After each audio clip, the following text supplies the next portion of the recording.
the new movie starring Julia Gardner and Josh Brolin, directed by Zach Kreger, who did Barbarian, which is that Airbnb horror movie that came out a few years ago. Fucking blew me away. Just so surprised how much I really enjoyed that and how genuinely scary it is. Like, I love horror. I don't actually get scared a lot. I just love the stories and like the craft. This movie actually got me a couple times, and like Okay. that's You what talking I Barbarian? Barbarian, and Yeah. that's why I'm so excited for Weapons.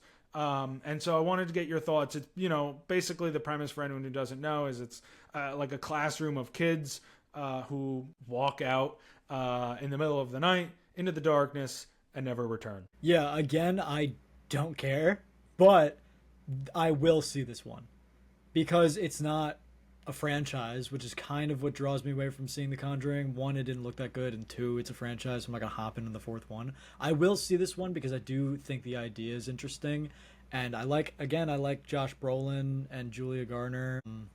I'll see it. I mean, I don't have too much to say about it. You're the horror guy. Really, I don't know. It's like horror movies. I don't really get scared by them because I expect every 5 seconds there to be a jump scare. So when there is one, I'm like, okay, I knew that was gonna happen.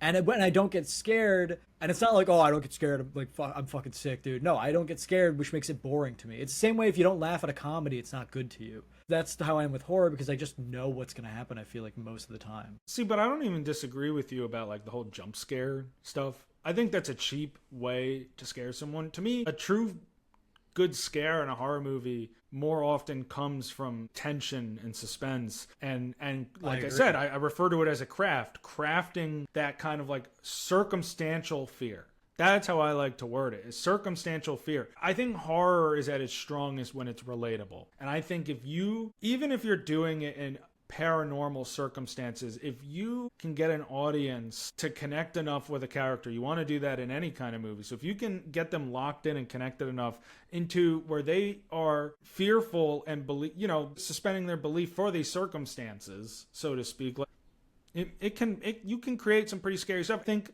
it breaks these bounds of what someone like you, who's a more casual to non-horror film fan, it breaks those bounds of like the kinds of films that you expect horror to be.